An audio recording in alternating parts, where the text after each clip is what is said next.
naye ensonga zino eza Rema ne Eddie Kenzo tugenda kuba tuzidigingamu tugende munda tulabe ekituufu ekiriwo. Tetwagala kulimba, tetwagala kuwaayiriza. Tukwaniriza ku MMTV, kwanyiriza nnyo ku MMTV.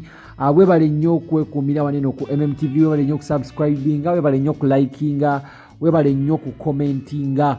Amawulire ge tulina leero, amawulire gazzaamuko ku maanyi era amawulire si mabi, mawulire ga ssanyu nnyo. Amawulire gava mu kampi zombi eya Eddie Kenzo ne Rema Namakula. Amawulire nno agaliwo galaga Eddie Kenzo akomawo mu ggwanga oluvannyuma lwa lockdown okubeera nga bagikyusaamu, lockdown okubeera nga airport bagenda ziggula omwezi ogujja. Fena tumanyi lockdown Eddie Kenzo gye yamukwatira, fena tumanyi nti no abadde nga Ivory Coast ng'abaana obanga omwana we gwalina mu Rema nga amuwulizaako obanga amulaba ku video call gye wandiise oba WhatsApp video call nga Rema oba Kenzo yenna kubanga banene babiri tukimanyi bulungi nnyo abafumbo naye baawukana nga balina omwana asigala ye abagatta era asigala ateekawo connection wakati wa taata ne maama era nga kibadde waawo embeera yebaddeewo wakati wa Rema ne Kenzo. Kakati Rema ekimusanyusa tekiyinza okuba nga si kya Kenzo komawo, naye ekimusanyusa nti pressure egenda kumuvaako ey'okubeera nga bamuteekako pressure y'omwana n'okubeera nga bamuteekako pressure nti yakweka Eddie Kenzo omwana. Jjukira emabegakaawo minisita omu akwataganya ku nsonga z'ebyo yavaayo n'agamba Eddie Kenzo yeekumira omulanga n'agamba nti ye ebintu bye abikoledde era abikoledde baana be, naye omwana we omu ono takyamulabako amaal oba neyeekubira omulanga n'agamba njagala laba ku mwana wange. Rema n'agamba minisita omu yali abiyingiddemu n'agamba bino ensonga nno tezikwatako, saagala ozenyigiremu nnyo kubanga ensonga zino tezikwatako nnyo, saagala so olabike nga oziyingiramu. Naye Rema Namakula wadde bamutaddeko pressure y'amaanyi, naye Kenzo ali mu kkubo era Kenzo omwezi ogujja agenda kubanga akomawo mu Uganda afune ku chance era bakumuwala we nga tamulabidde ku video call kubanga Rema yagamba minisita bino ebintu biveemu, ffe tuli bafumbo oba ffe tuli baagalana oba tulina omwana atujja kufuba era nga tumala engeri gye tukikwasaganyamu, so toyinza kunkaka kulaba nga omwana mujjayo oba toyinza kukaka kulaba nga omwana muwa taata we nga tomanyi nsonga lwaki mumuwa. Kakati akazito oba ekintu ekisanyusiza Rema Namakula asanyuse lwa nsonga Eddie Kenzo agenda kukomawo atwaleko omwana ono abeereko wamutwalako ku baganda ba Kenzo abeere nga omulamu since tewali nnyo bintu bya kusoma, since tewali nnyo mbeera yakubeera nga waliwo embeera yonna. Rema Namakula yavaayo n'agamba nze Eddie Kenzo sisobola mugana kulaba mwana ono kubanga Eddie Kenzo ye taata w'omwana wange era ekyo tekirivaawo newe twankubadde twawukanye era newe nkubadde twafuna obutakkaanya nelabika nga moving on nenfumbira omusajja gwe bayita Dr. Hamza Sebunya. Ekyo kijja sigalawo nti Eddie Kenzo ye taata w'omwana wange era ekyo tekijja kuvaawo, naye ansaba minisita ove mu nsonga zino era Rema Namakula musanyufu nti Eddie Kenzo asobola agenda kukomawo alabeko ku mwana babeere nga ayagala nnyo okukuza.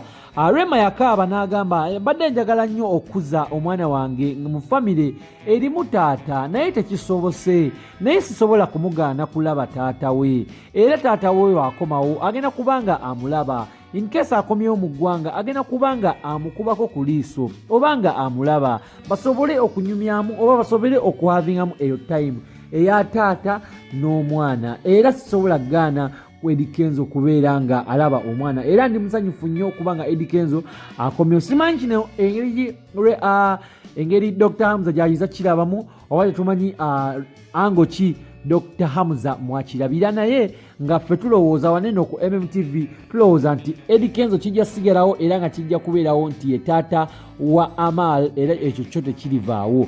Oli wadde mbe nno okomentingakaawo n'otubuulira mu comment box awo n'otubuulira kiki kyolowooza ku bano abantu kubanga ye Rema side ye bw'ogiwulira owulira nga mutuufu ate ne side endala naye bw'ogiwulira nga nayo eyina ensonga kubanga Rema yakaaba n'agamba nze nali nina ekirooto ky'okkuza omwana wange nga bulungi nnyo, nga tuli bulungi ne famire ewaka, kyova olaba namuzaala era buli omu nga muzadde yenna yandiyagalizza omwana we ekisinga, era yandiyagalizza omwana we taata asinga, oba yandiyagalizza omwana we okubeera ewaka nga wasanyufu nnyo, oba okubeera ewaka nga taata we waali, taata w'omwana waali, maama w'omwana nga naye waali, kwegamba nga famire nsanyufu nnyo of which ekitaasoboka nnyo oba ekitaasoboka olw'entegeka za Mukama Katonda oba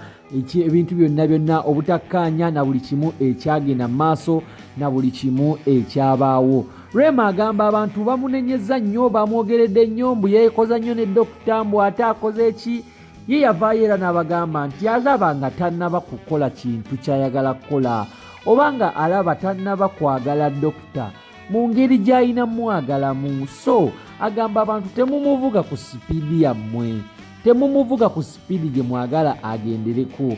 Alina sipiidi kwayagala okugendera era kwagendera, era ensonga zino eno zaagenda wala nnyo, ne ziyingiramu ne paaliyamenti oba ne ziyingiramu n'ensonga nezijjukira. Tukimanyi bulungi nnyo nti Rebecca Kadaga mukwano wa Rema Namakula nnyo, era ne ku show eya Rema Namakula eyali ku Hotel Africana, Rebecca Kadaga yali omugenyi omukulu.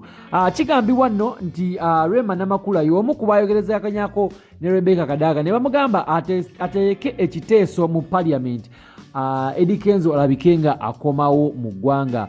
Si kibi, si kugamba nti njagala akomewo kubanga nkyamwagala oba nga tukyeyagala, naye njagala akome mu ggwanga kubanga ye taata w'omwana wange, era ekyo tekirivaawo, kyo kijja sigalawo ebbanga n'ebbanga. Era n'agamba n'asamuninga era Rebecca Kadaga n'agenda bulungi mu Parliament n'agamba nti oba ne bafuna ekiwandiiko ekiraga nti balina okukomyawo Edrisa Musuuza oba balina okukomyawo Eddie Kenzo mu Uganda. Kino bwe kyagwa mu matu ga Eddie Kenzo yali musanyufu nnyo, n'agamba at least kati nfiiringa appreciated mu ggwanga oba nfiiringa ng'omuntu alina omugaso mu ggwanga, naye mwali mwandekerera era ng'ebintu mwabindekamu nga mulinga nga abansuula eyo, ng'ate amawanga genyenzeemu, ngenze n'ebbendera ya Uganda nga ngiwanika oba nga ngiwuuba oba nga Uganda ngifuula ey'akabi